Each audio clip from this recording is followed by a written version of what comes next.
سال اور ایک قول کے مطابق 1,00,000 سال اللہ پاک کی عبادت کی.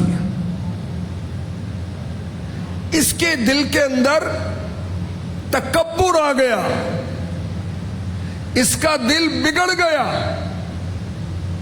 اور اس نے کیا کہا؟ انا خیر منہ، میں آدم سے افضل ہوں علیہ الصلاۃ والسلام. اس کے دل میں تکبر آیا کہ میں آگ سے بنا ہوں، یہ مٹی سے بنے، میں کیوں سجدہ کروں؟ 80,000 سال اللہ پاک کی عبادت کرنے والا، تکبر آ گیا اس کے دل میں، دل اس کو ہو گیا سخت، اور پھر کیا ہوا؟ ابا واستکبر وکان من الکافرین، منکر ہوا اور غرور کیا اور کافر ہو گیا. اس کی دل کی خرابی نے اس کو کافر کر دیا، اس کی ساری عبادت رد ہو گئی، اللہ پاک کے قرب سے دور ہو گیا. قیامت تک کے لیے اس پر لعنت برستی رہے گی. اللہ کی پناہ. بنی اسرائیل میں ایک شخص تھا، اس کا نام تھا بلعم بن باعورہ. بہت عبادت کی، اس کی دعائیں رب کائنات قبول فرماتا. اللہ نے اس کو اتنا مقام عطا فرمایا کہ لوہے محفوظ پر کیا لکھا ہے وہ پڑھ لیا کرتا تھا. لیکن اس کے دل کے اندر مال کی محبت آ گئی. موسیٰ علیہ الصلاۃ والسلام کے خلاف اس کی قوم نے کہا کہ تو بد دعا کر. اس نے کہا تمہارا ناس ہو، مجھے تو موسیٰ علیہ السلام کے خلاف دعا کرنے کا کہتے ہو، تو اللہ کے نبی ہیں.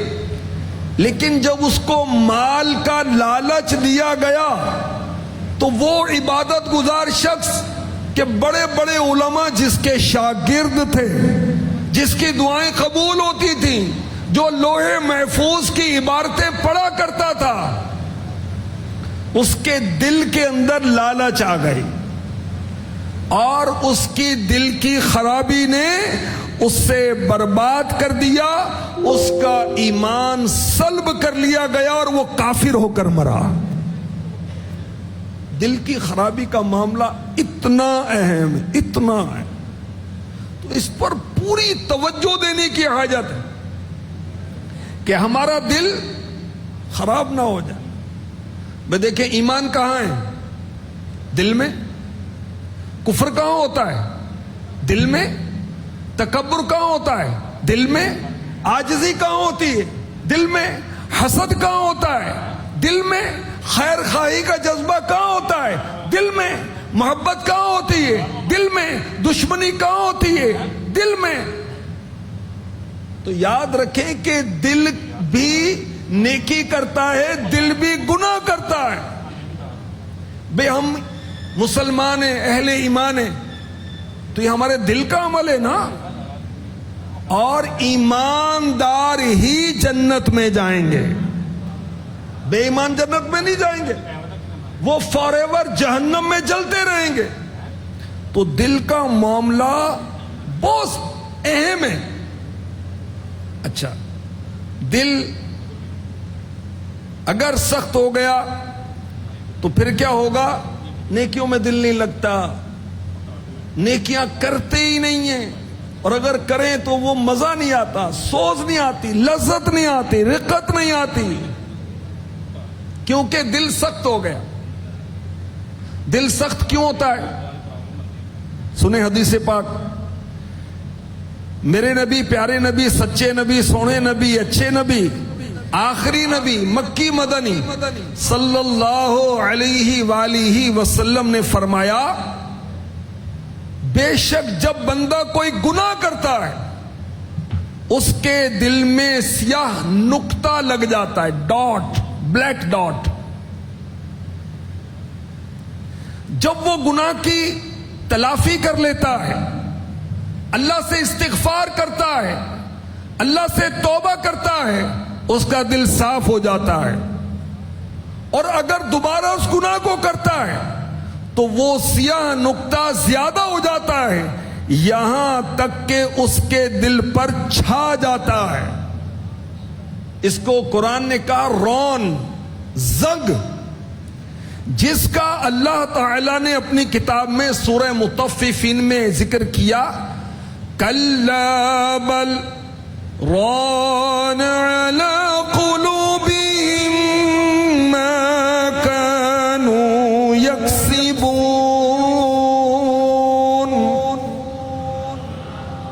گناہوں کی وجہ سے دل پر زنگ لگ جاتا ہے.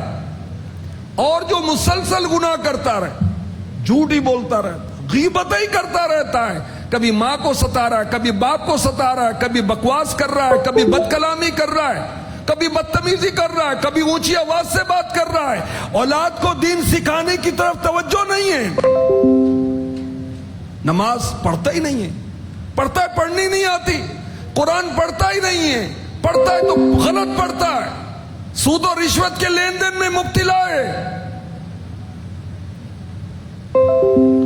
نت نئے گناہ سوشل میڈیا پر کر رہا ہے. اللہ کی پناہ، ایسے ایسے گناہ کے زبان بیان کرے حیا آتی، شرم آتی، ایسے ایسے گناہ. تو یاد رکھیں، جب بھی گناہ کرتے ہیں دل پر ڈاٹ لگتا ہے، ایک کالا نقطہ لگتا ہے، وہ بڑھتا جاتا ہے، بڑھتا جاتا ہے، بڑھتا جاتا ہے، یہاں تک کہ سارے دل کو گھیر لیتا ہے. اللہ اکبر. اس کی مثال بڑی زبردست دی گئی. مفسرین نے مثال دی، جب انسان گناہ کرتا ہے اس کے دل پر زنگ لگ جاتا ہے. کس طرح؟ جیسے سمجھے ہمارا ہاتھ ہے، ایک گناہ کیا، ایک انگلی سمجھے کہ بند ہو گئی، یہ دوسرا گناہ کیا، یہ تیسرا گناہ کیا، چوتھا گناہ کیا، پانچواں گناہ کیا، دیکھو مٹھی بند ہو گئی. اب دل سخت ہو جاتا ہے. ماں روتی ہے مگر اس کو پھر بھی بے شرم کو حیا نہیں آتی، اپنی بیوی کے سامنے ماں کے ساتھ بدتمیزی کرتا ہے. باپ رو رہا ہے مگر باپ کا خیال نہیں ہے، دوستوں کا خیال ہے. دل سخت ہو گیا. کتنی نصیحتیں کی کہ نماز فرض ہے، 5 وقتہ نماز فرض ہے، حی علی الصلاۃ کی صدائیں آ رہی ہیں. اس کو توفیق نہیں ہے کہ دکان سے اٹھ کر آ جائے، اس کو توفیق نہیں کہ دوستوں کو چھوڑ کر آ جائے، میدان چھوڑ کر آ جائے، رب کی بارگاہ میں ہاتھ باندھ کے کھڑا ہو، سجدہ کرے اور سبحان ربی الاعلی کی تکرار کرے اپنے رب کی بارگاہ میں. کیوں؟ دل سخت ہو گئے. پتا ہے سود حرام ہے، جہنم میں لے جانے والا کام ہے، مگر دل سخت ہو گیا، نصیحت اثر نہیں کر رہی، حدیثیں سنائی جا رہی ہیں، قرآن سنایا جا رہا ہے. قیامت کے روز سود خور ایسے اٹھے گا کہ جیسے آسیب زدہ جس پر جن آ جاتا ہے نا، اس کی حالت کیا ہوتی ہے؟ وہ گرتا پڑتا ہے. تو قیامت کے روز سود کھانے والا ایسے اٹھے گا. اور میرے نبی نے سود کے جو گناہ بتائے، فرمایا کہ 73 گناہ ہیں، اس میں ادنا گناہ یہ ہے کہ اسلام کی حالت میں کوئی اپنی ماں کے ساتھ بدکاری کرے مگر اس کو پھر بھی حیا نہیں آتی، سود کھاتا ہے. وجہ؟ دل سخت ہو گیا. ناچ گانے دیکھ رہا ہے، طوائفوں کو ناچتا ہوا دیکھ رہا ہے، شرم نہیں آ رہی. کیوں؟ دل سخت ہو گیا. فلمیں ڈراموں میں لگا ہوا ہے، دل سخت ہو گیا. رات دیر تک سوشل میڈیا پہ لگا ہوا ہے، اور فجر کی اذانیں شروع ہونے والی، اب یہ سو جائے گا. کتے کی عادت ہے، یہ ساری رات جاگتا ہے اور فجر کا ٹائم شروع ہوتا ہے تو سو جاتا ہے. وجہ؟ دل سخت ہو گیا. گندے دوست اچھے لگتے ہیں، گالیاں دینے والے دوست اچھے لگتے ہیں، سوشل میڈیا کی بات کرنے والے دوست اچھے لگتے ہیں، لڑکیوں کی باتیں کرنے والے دوست اچھے لگتے ہیں، فلموں کی باتیں کرنے والے دوست اچھے لگتے ہیں. سنتوں کے پیکر دوست اچھے نہیں لگتے. کیوں؟ دل سخت ہو گیا. ذکر مصطفیٰ ہوتا ہے, نعت مصطفیٰ پڑھی جاتی ہے, عاشقان رسول روتے ہیں, میرے آنسو نہیں بہتے. کیوں؟ دل سخت ہو گیا. قرآن پڑھیا جاتا ہے, قرآن پڑھا جاتا ہے, لوگ دھاڑے مار مار کر روتے ہیں, اللہ کو یاد کر کے, اپنے گناہوں کو یاد کر کے. یہاں کیا ہو گیا؟ دل سخت ہو گیا. کیسے آنسو آئے خوف خدا سے, کیسے آنسو بہیں گناہوں کی ندامت پر, کیسے آنسو بہیں فراق رسول میں, ہجر مدینہ میں, زیارت رسول کی تمنا میں آنسو کیسے بہیں؟ دل تو سخت ہو گیا. کیوں سخت ہوا؟ گناہ کر کر کے, گناہ کر کر کے. اعلیٰ حضرت نے اپنے ایک شعر کے اندر نصیحت کی, دل کے تیمار ہمارا کرتا, دل کے تیمار ہمارا کرتا, آپ بیمار ہے کیا ہونا ہے. بے دل نے تو ہمیں ٹھیک کرنا تھا, وہ خود ہی بیمار ہو گیا گناہوں کی وجہ سے. اب اس نے ہمیں کیا ٹھیک کرنا ہے؟ اللہ اکبر, اللہ اکبر.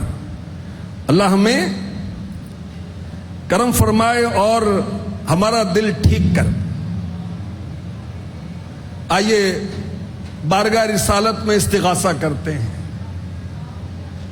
گناہ کر کر کے ہائے ہو گیا دل سخت پتھر سے.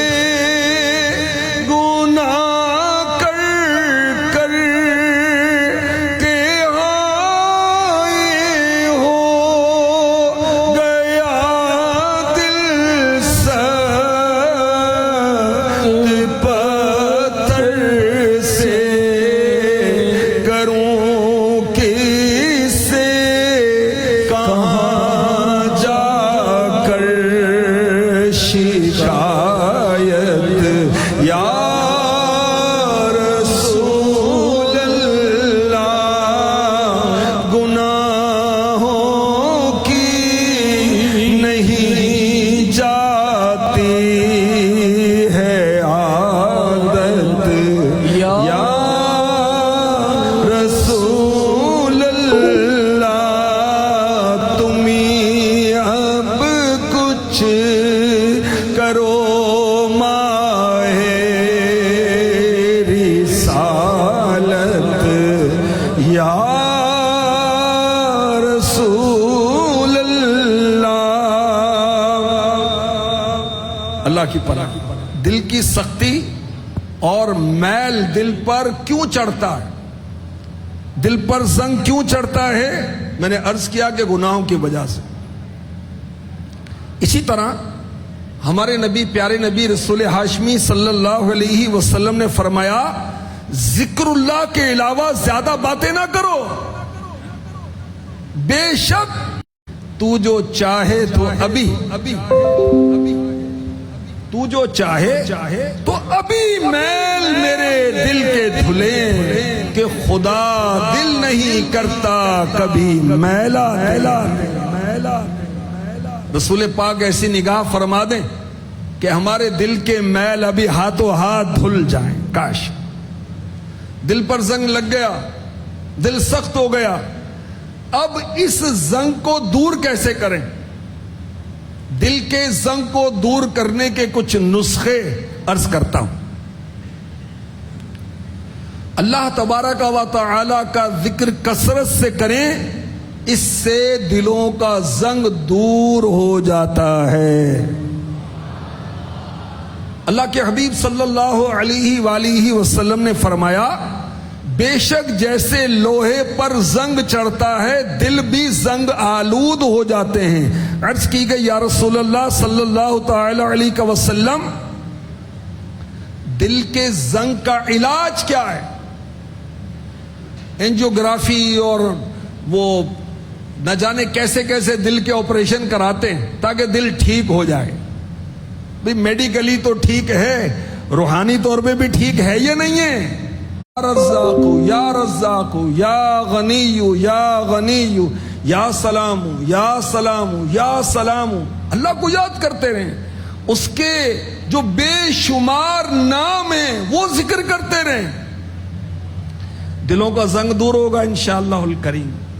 اور یاد رکھیں, اللہ پاک کے جس نام کا جو ذکر کرے گا اس پر خاص اس نام کی تجلی پڑے گی. مثلا گناہوں سے تنگ ہے, دل چاہتا ہے گناہ چھوڑ دیں مگر چھوڑتے نہیں. کیا کہیں؟ یا سبحان یا سبحان یا سبحان یا سبحان یا سبحان یا سبحان یا سبحان. اللہ پاک ہے, منزہ ہے ہر عیب سے, ہر نقص سے. جب یا سبحان یا سبحان یا سبحان یا سبحان کی تکرار کریں گے اللہ پاک ہمیں گناہوں سے پاک فرما دے گا.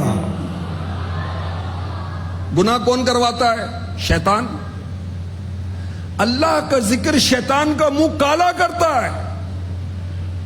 اللہ کا ذکر جو ہے یہ شیطان کو دور کرتا ہے, شیطان کو بھگاتا ہے.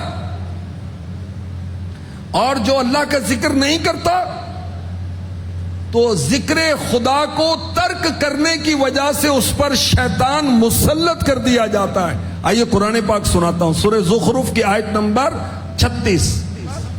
وَمَن يَعْشُ عَن ذِكْرِ الرَّحْمَنِ نُقَيِّضْ لَهُ شَيْطَانًا فَهُوَ لَهُ قَرِينٌ. اور جو رحمان کے ذکر سے منہ پھیرے تو ہم اس پر ایک شیطان مقرر کر دیتے ہیں تو وہ اس کا ساتھی رہتا ہے. نماز نہیں پڑھیں گے, قرآن نہیں پڑھیں گے, درود نہیں پڑھیں گے, کلمہ نہیں پڑھیں گے, استغفار نہیں کریں گے تو شیطان مسلط ہو جائے گا. پھر الٹی الٹی سوچیں آئیں گی نا, پھر الٹے الٹے منصوبے ہی ہوں گے نا. سلمان جن نے امام کشیری کی آنکھوں پر ہاتھ رکھا, پھر ہاتھ ہٹایا, کہا اب دیکھیے. اب حضرت امام ابو قاسم کشیری رحمت اللہ تعالی علیہ نے لوگوں کی طرف جب نظر اٹھا کر دیکھا تو لوگوں کے سروں پر کالے کالے کوے بیٹھے ہوئے تھے. آیت نمبر 41 میں ارشاد ہوتا ہے, یا ایھا الذین آمنوا اذکروا اللہ ذکرا کثیرا. اے ایمان والو اللہ کو بہت یاد کرو. اللہ کو کیسے یاد کریں؟ اللہ کے پاکیزہ نام لے کر, میں نے کچھ دیر پہلے عرض کیا, اللہ کی نعمتوں پر غور کریں. یہ بھی اللہ کو یاد کرنے والی بات ہے.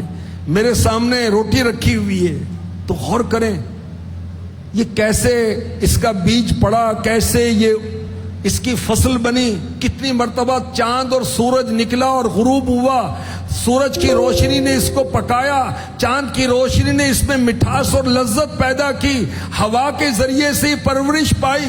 کہاں یہ کھیتی کٹی, کہاں گندم لوڈ ہوئی, تھریشر میں گئی, اس کے بعد چکی میں گئی, پس کر میرے سامنے آئی اور میرے سامنے روٹی رکھی ہوئی. اللہ کا ذکر ہے. اذان کا جواب, نماز, تلاوت, یہ سب اللہ پاک کا ذکر ہے. اللہ ہمیں اپنے ذکر کی توفیق عطا فرمائے, لذت عطا فرمائے, تاکہ ذکر سلطان کند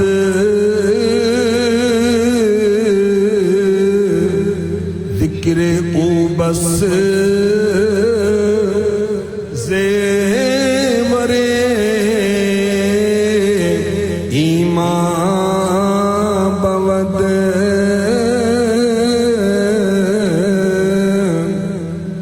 فرماتے ہیں کہ اللہ کا ذکر بھکاری کو, فقیر کو بادشاہ بنا دیتا ہے. اللہ کا ذکر ایمان کا زیور ہے. سبحان اللہ. ہر کے دیوانہ بود در ذکر حق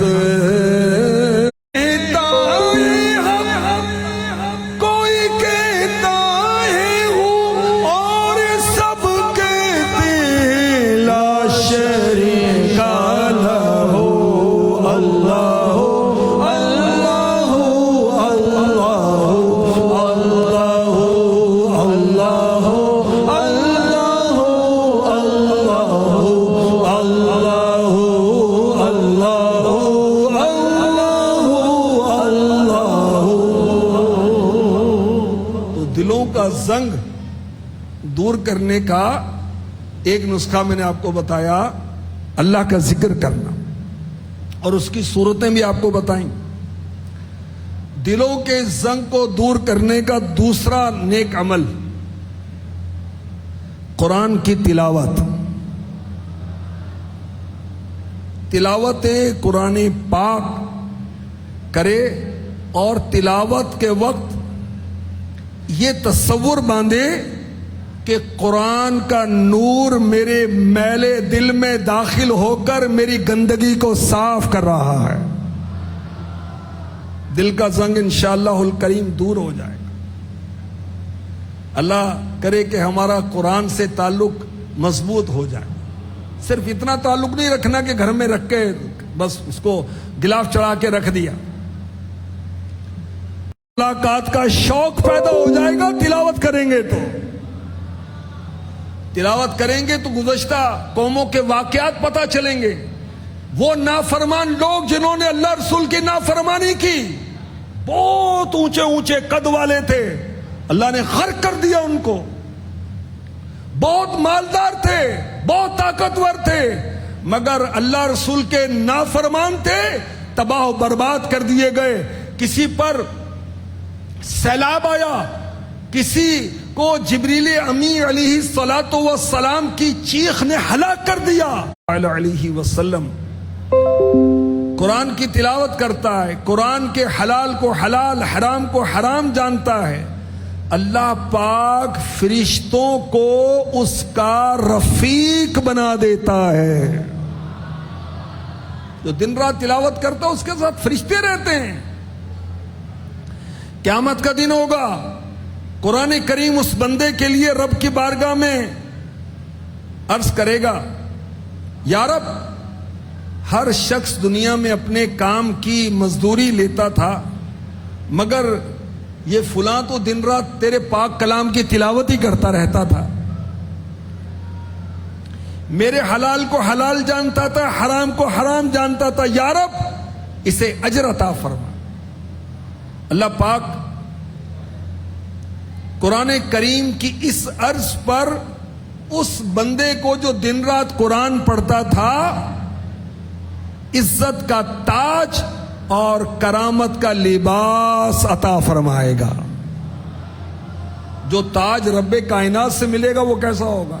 یہاں کی ٹرافی اور میڈل کیا ہوتے ہیں؟ اللہ اکبر۔ اللہ پاک قرآن کریم سے فرمائے گا، حل رضیتا، اے قرآن تو راضی ہے؟ قرآن کہے گا، یا رب اس سے اور زیادہ ثواب دے۔ اللہ تبارک و تعالی اس بندے کو بادشاہت اور جنت عطا فرمائے گا۔ پھر قرآن کریم سے کہا جائے گا، حل رضیتا، اے قرآن کیا تو اب راضی ہے؟ قرآن کہے گا، ہاں یا رب اب میں راضی ہوں۔ تلاوت کا جذبہ عطا کر الہی، تلاوت کا جذبہ عطا کر الہی، معاف فرما میری خطا ہر الہی، آمین۔ تو قرآن پاک کی تلاوت جو ہے یہ افضل عمل ہے، اللہ کا قرب دلانے والی نیکی ہے، اور دلوں کا عرض کی، یا رسول اللہ حال مرتحل کیا؟ یہ کیا ہوتا ہے؟ فرمایا، وہ صاحب قرآن جو قرآن کریم کو شروع سے پڑھنا شروع کرتا ہے، ابتدا سے پڑھنا شروع کرتا ہے، آخر تک پہنچ جاتا ہے، جب قرآن کریم مکمل کر لیتا ہے تو دوبارہ ابتدا سے شروع کر دیتا ہے۔ تو حال مرتحل بن جاؤ، یعنی منزل پر پہنچ کر دوبارہ سفر شروع کر دو۔ تو قرآن سے تعلق تو مضبوط رکھنا ہے۔ رمضان میں پڑھ لیا نہیں، 12 مہینے پڑھنا ہے۔ اللہ کے ایسے ایسے نیک بندے گزرے کہ وہ بہت کثرت سے قرآن پڑھتے، جیسے حضرت امام اعظم ابو حنیفہ رحمۃ اللہ تعالی علیہ، آپ کا جس جگہ انتقال ہوا آپ نے اس جگہ پر 7,000 مرتبہ قرآن پاک ختم کیا تھا۔ ایک بزرگ حضرت ثابت بنانی رحمۃ اللہ تعالی علیہ، یہ جہاں بھی گزرتے تو مسجد کے ستون کے پاس کھڑے ہو کر قرآن پاک ختم کرتے تھے، رنگ کو دور کر دیتی ہے۔ بی بی عائشہ صدیقہ طیبہ طاہرہ عابدہ زاہدہ مفتیہ مجتہدہ عالمہ راکیہ ساجدہ فاضلہ رضی اللہ تعالی عنہا کی بارگاہ میں ایک عورت حاضر ہوتی کہ میرا دل سخت ہو گیا۔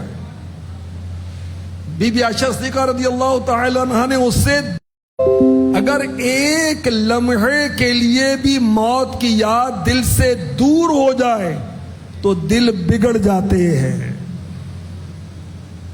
واقعی موت کی یاد ہے تو پھر آدمی گناہ کیوں کرے گا، کیوں لڑائی جھگڑے کرے گا، کیوں ناجائز کام کرے گا، نماز میں غفلت کیوں کرے گا؟ تو موت کی یاد یہ دلوں کے زنگ کو دور کرتی ہے، موت کی یاد بگڑے دل ٹھیک